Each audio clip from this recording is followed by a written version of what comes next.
Listen as we read these words from Affirmations for Self-Healing by Swami Kriyananda. Our topic this week is self-control. If a lake is made to feed into too many streams, it will soon become drained. Similarly, if a person's heart energies are fed into countless streamlets of desires, he becomes drained, eventually, of even the power to feel. Sated with pleasure, he grows dry, blasé, and indifferent to even the greatest wonders. The sensualist imagines that by giving up his pleasures, he would renounce happiness. But in fact, the more one restrains his senses and learns to live in the peace of the inner self, the more he finds himself glowing with happiness, good health, and a radiant sense of freedom and well-being. Please affirm with me. We'll repeat this affirmation. After I read it, you can repeat a line, first in a loud voice, then in a normal speaking voice, then in a whisper, and then mentally only, and finally holding it up to the spiritual eye, the seat of superconsciousness. So first repeat loudly. I am strong in myself. I am strong in myself. I am complete in myself. I am complete in myself. The joy and perfection of the universe The joy and the perfection of the universe await discovery within my inner being. await discovery within my inner being. I am strong in myself. I am complete in myself. The joy and perfection of the universe Joy and perfection of the universe await discovery within my inner being. await discovery within my inner being. Now whispering, I am strong in myself. I am complete in myself. The joy and perfection of the universe await discovery within my inner being. Now silently, I am strong in myself. I am complete in myself. The joy and perfection of the universe await discovery within my inner being. Now, silently one final time, but concentrate deeply at the seat of superconsciousness. I am strong in myself. I am complete in myself. The joy and perfection of the universe await discovery within my inner being. Now please pray silently with me. I crave nothing that the world can give me, Lord. O infinite perfection, make me one with Thee. Om, peace. Amen.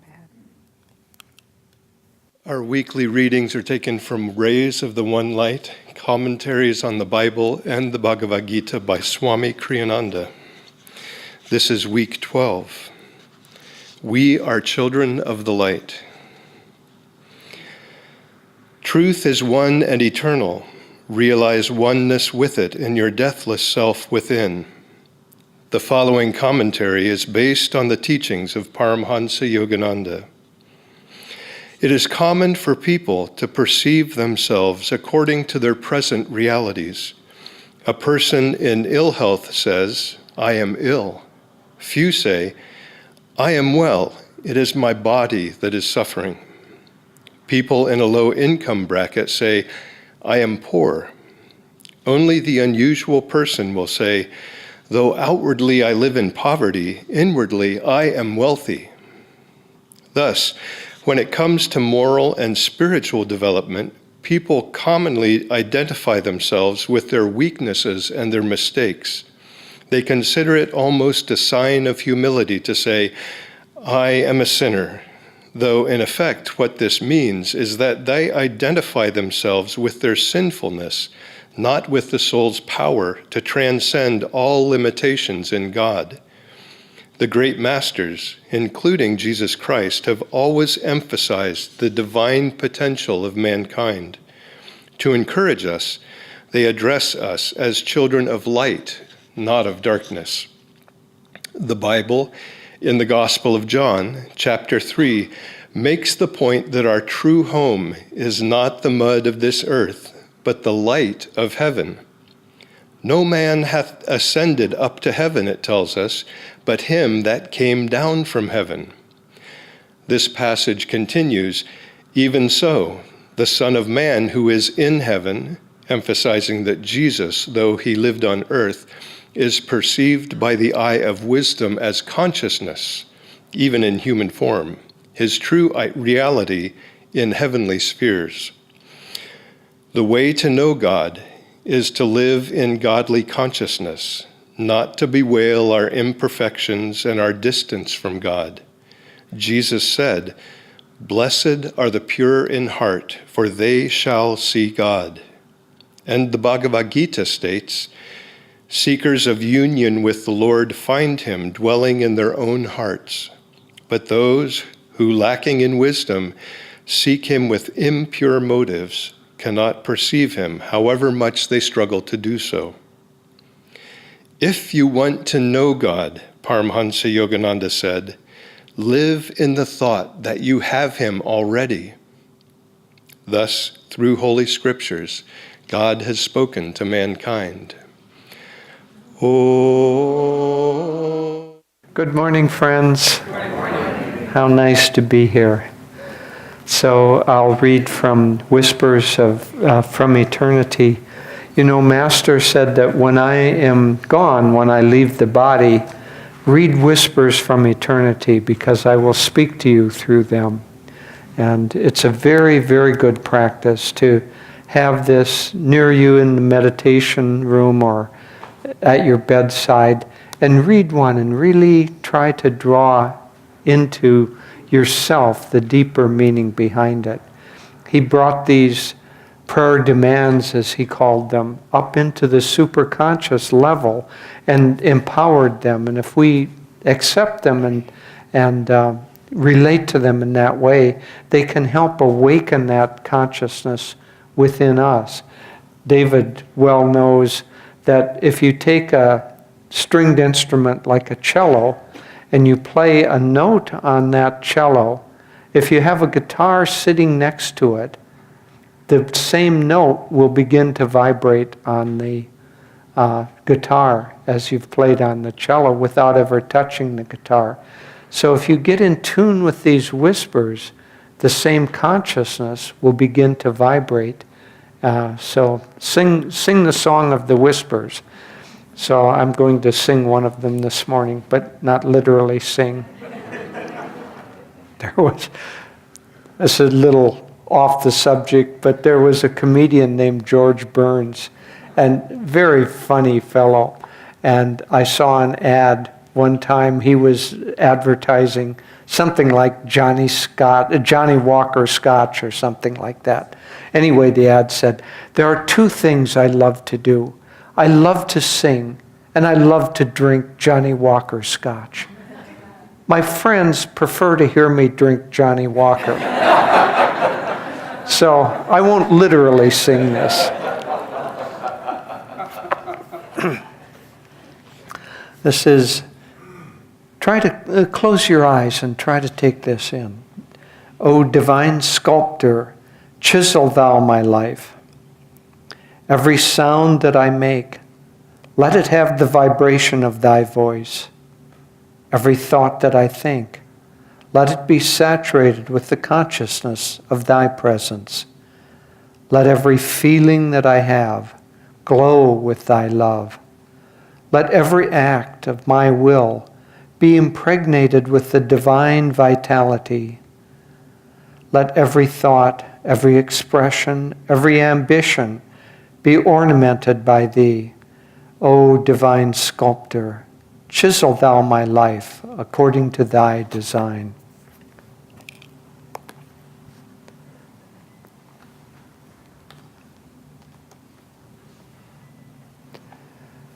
Swami Kriyananda tells a story that's commonly heard in India of a sculptor who created this beautiful sculpture of an elephant, realistic in every detail.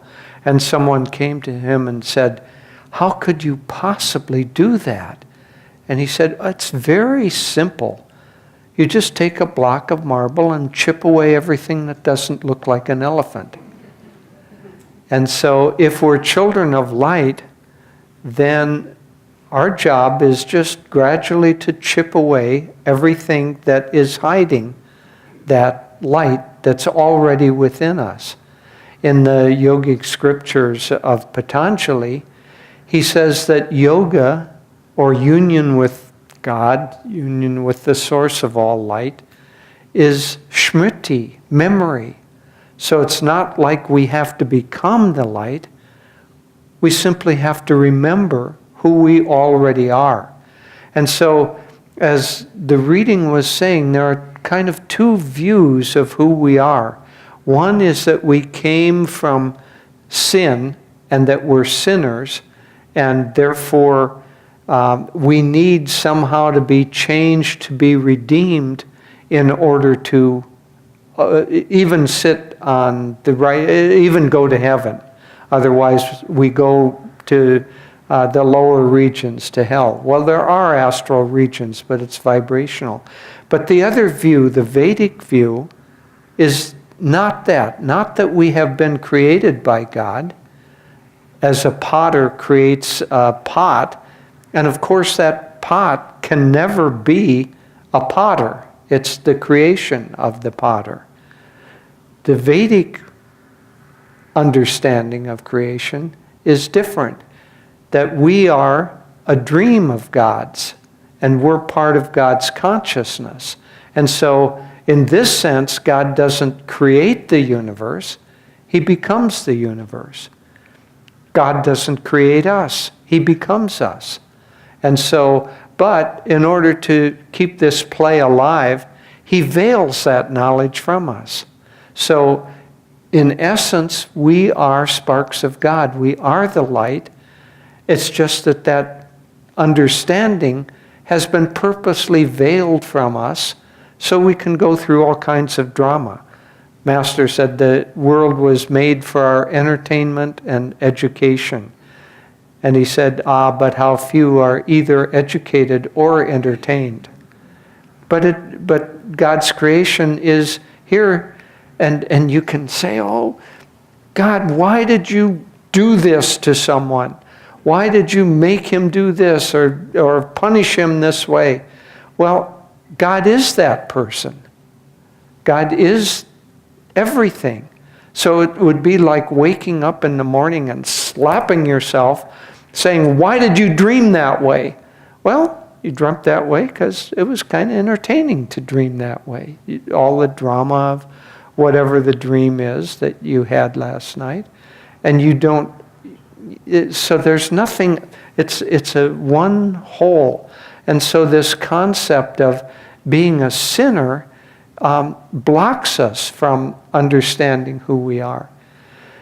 Master said one time he went to a big rally where, they had these big tents, kind of fundamentalist rally, and the preacher was shouting, "You're all sinners, get down on your knees."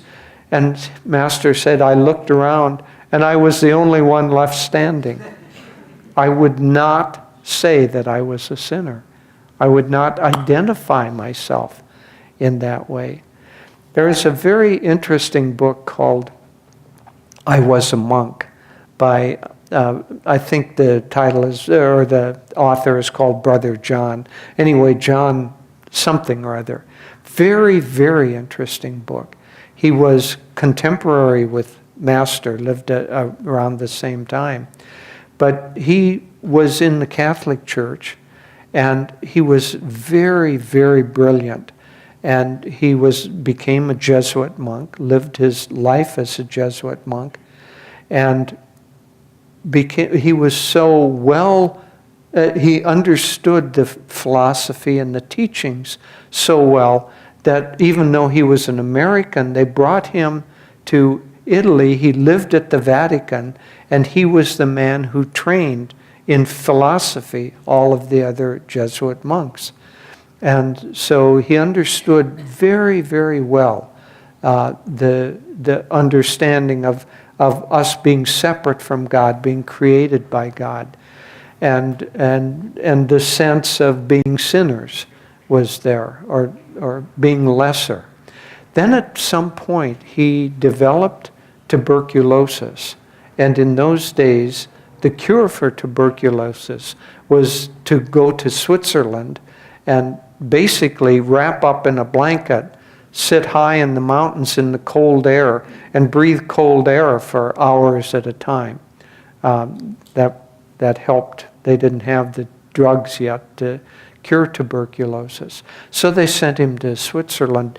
During that time, which was essentially a long forced seclusion, and because he was very spiritual and of a contemplative nature, his mind began gradually to go within. And then at some point, he had the experience which we would call of samadhi. He called it awakening. He had the experience of awakening where he saw not that he was separate from God, but that everything in creation was made of one consciousness. And he actually had that experience. That's why the Vedas in India are not described as philosophy. Philosophy is the love of truth, but it's the extension, it's the understanding, it's the experience of truth. And so the Vedas come from not somebody thinking about philosophy, but from experiencing it. Lahiri Mahashaya had that experience. And so if somebody would ask him a question, somewhat obtuse, he wouldn't say, oh, let me go and read the scriptures and see what it says. He said, wait a minute, I'll go within and experience that and let you know what it is. So it comes from that actual experience. So coming back to Brother John, so he had that actual experience. And now the great dilemma came, because now he was getting well, he was cured.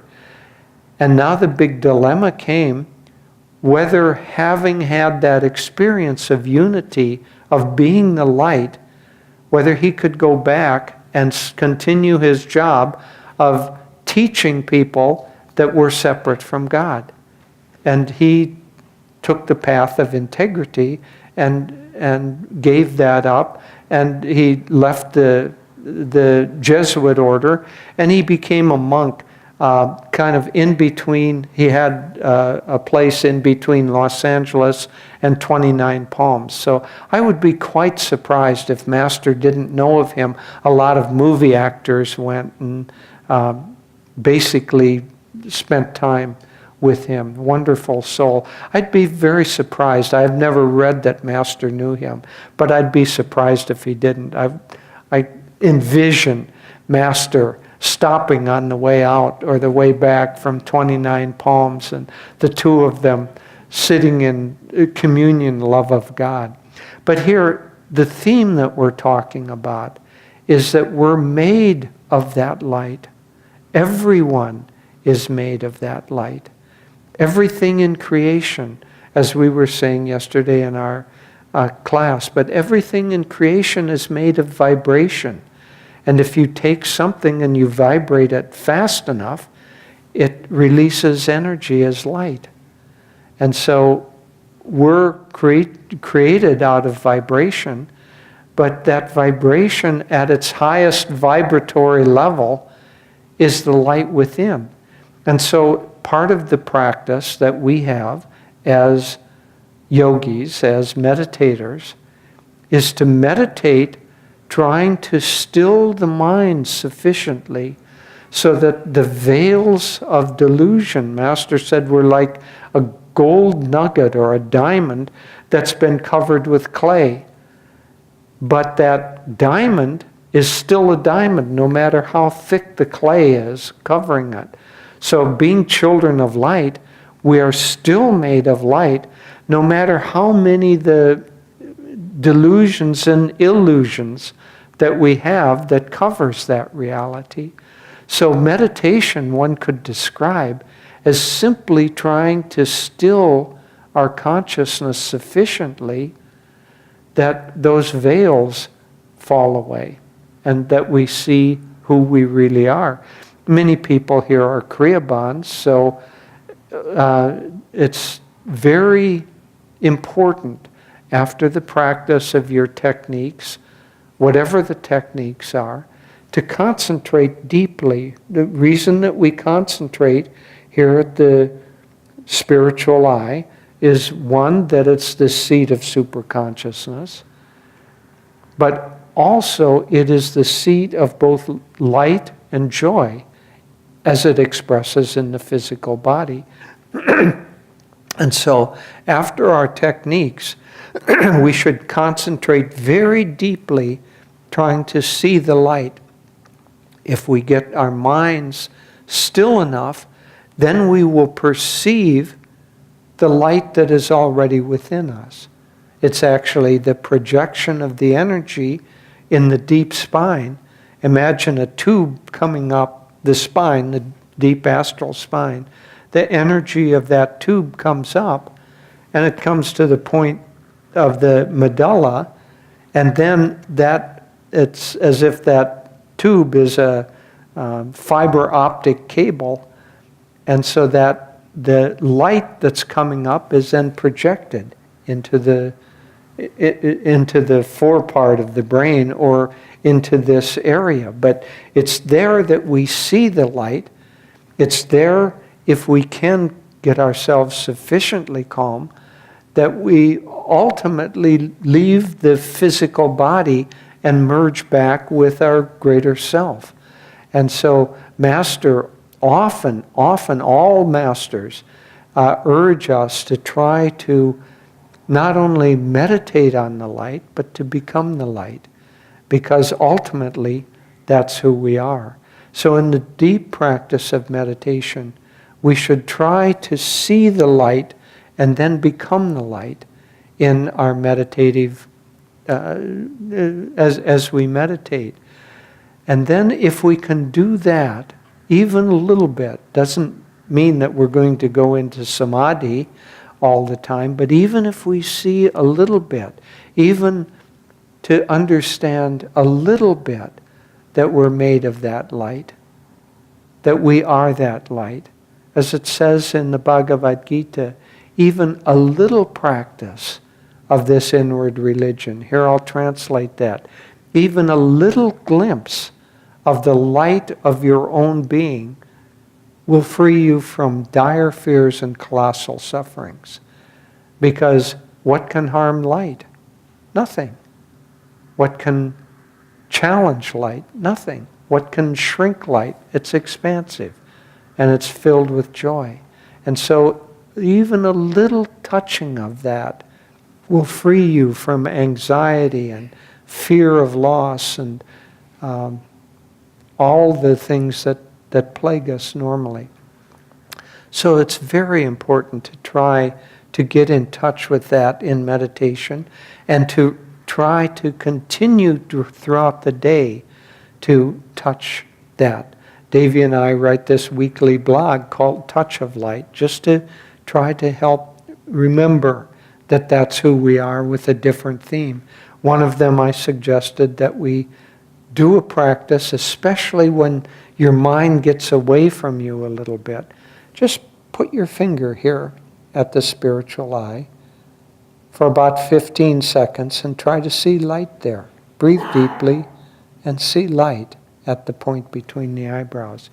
The more you can come back and have that as a touchstone, the more joyful and free and loving you'll become. And if you can see the light within your own self, then it will change your relationship to everyone else. Because if you're made of light, everyone else is also made of light. And so you can either see the dirt or clay around the diamond and say, well, that's who you are, you're a sinner, you're a terrible person. Or you can say, oh no, inside that behavior pattern that looks like a muddy covering, you're a diamond.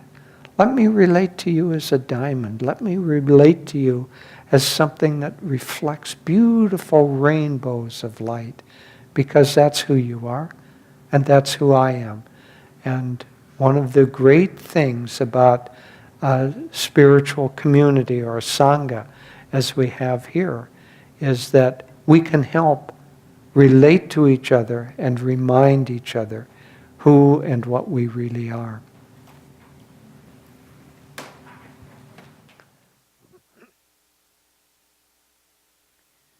Well, I will also share a few words. Some of you, I realize we should introduce ourselves because some of you may not know who we are. My name is Swami Devi, and this is Swami Jyotish, and we're the spiritual directors of Ananda Worldwide. And in that capacity, we have the wonderful opportunity to visit all of the Ananda centers throughout America and Europe and India. And it's a great joy for us to be here this weekend with all of you in Portland.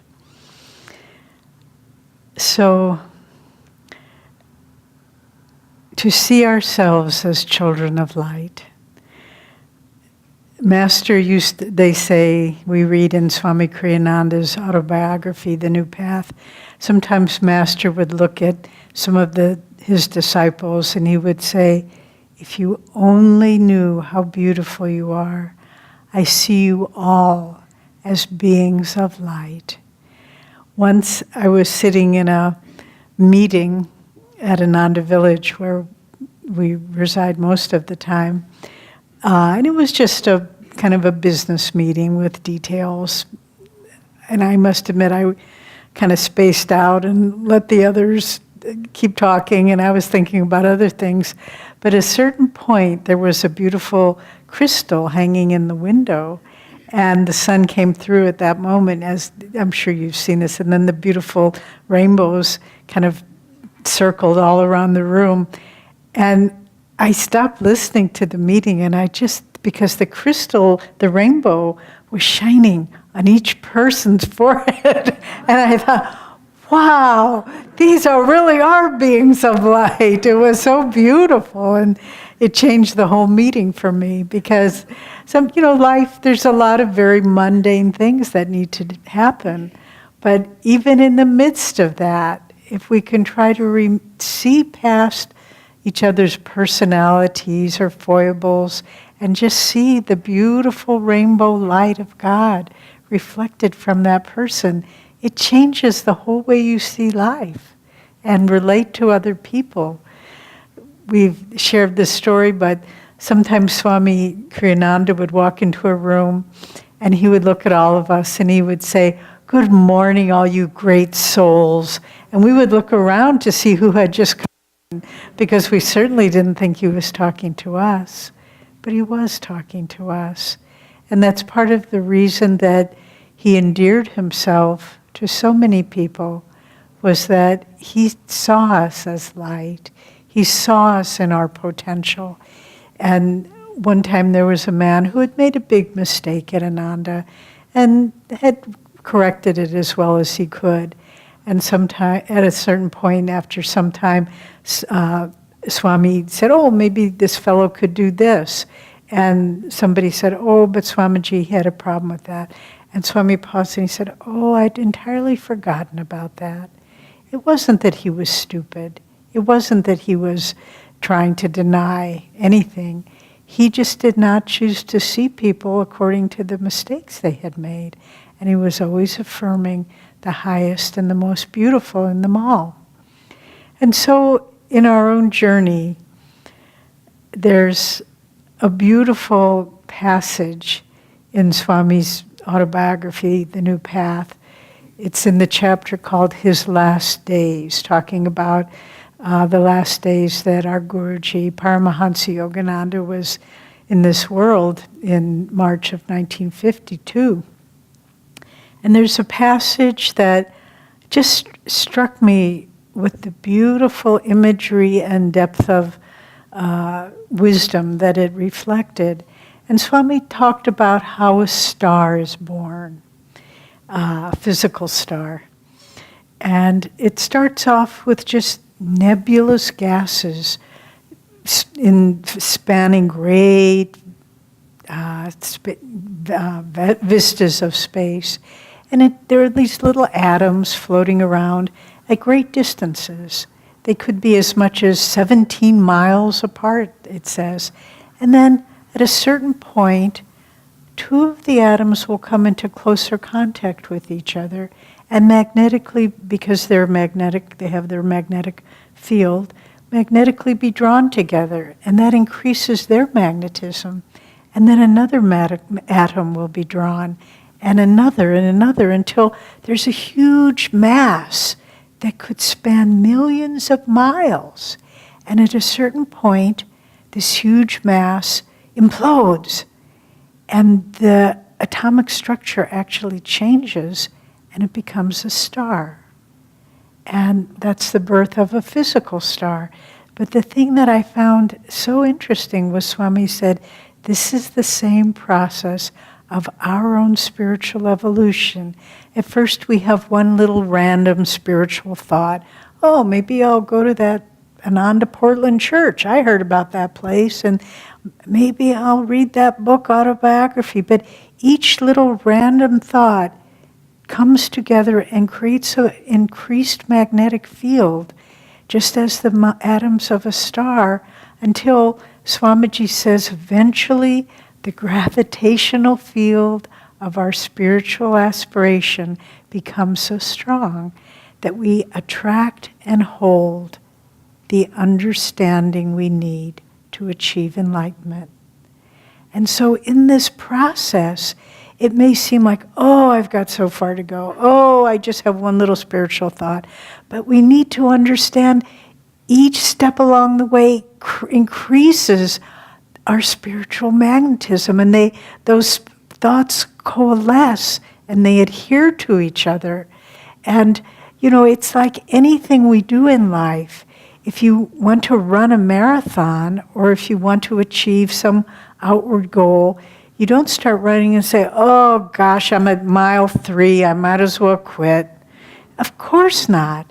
You say, I've gotten to mile 3.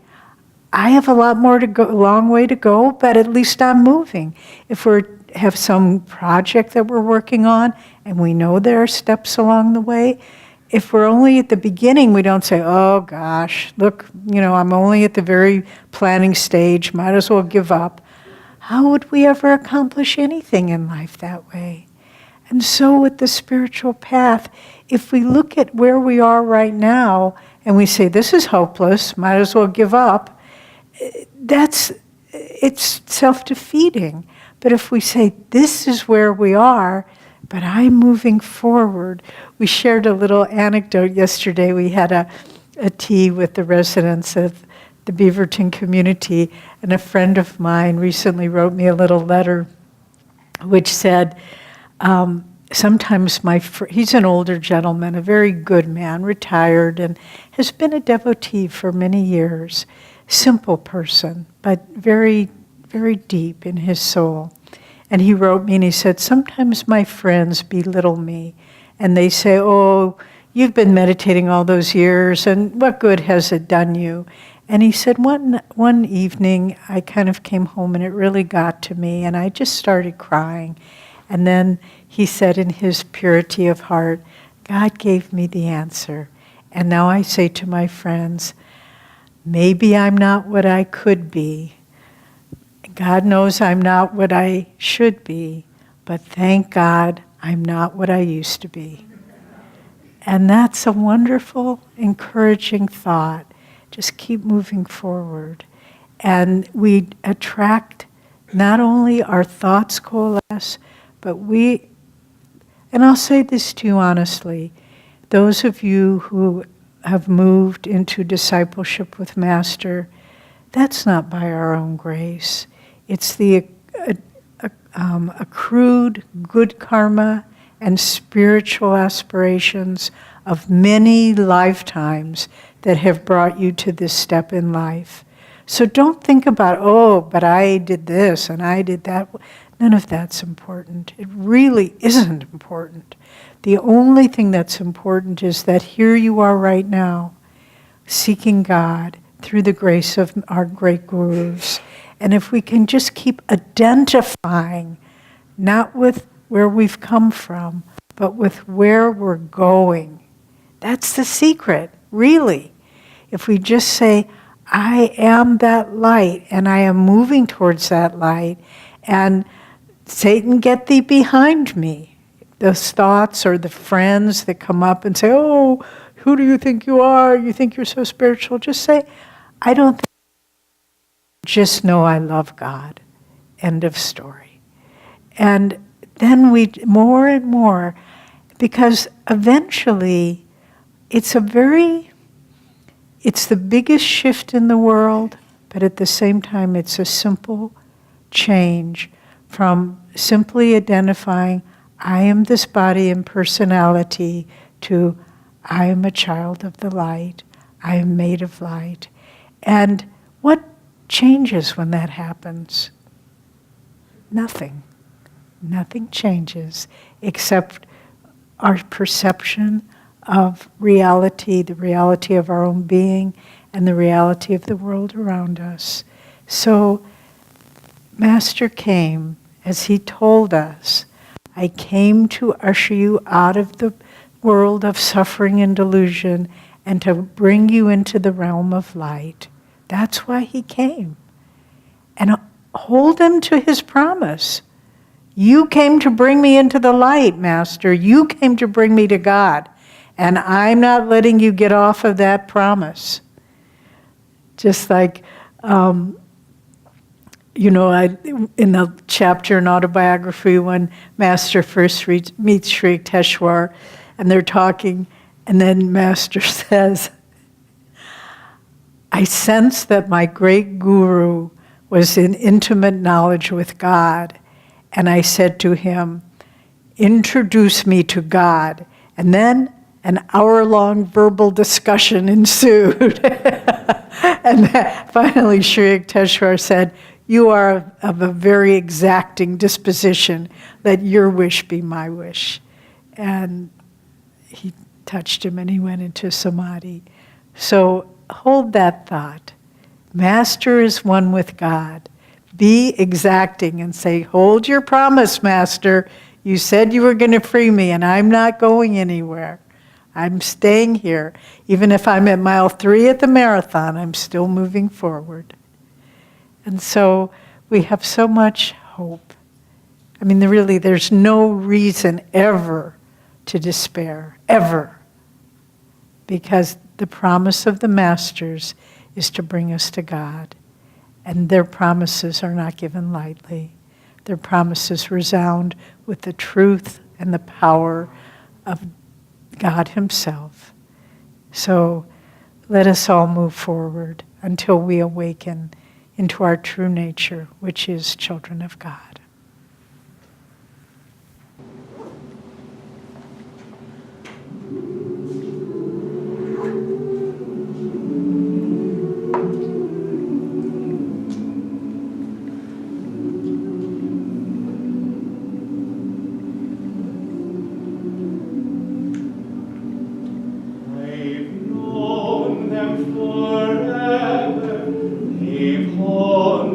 My slumber and called to me out of the deeps of space.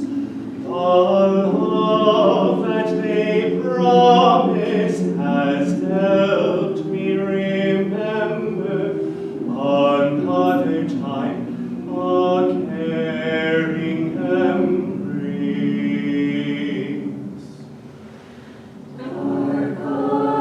In the morning, dark eyes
dark nights draw my heart away to where sun and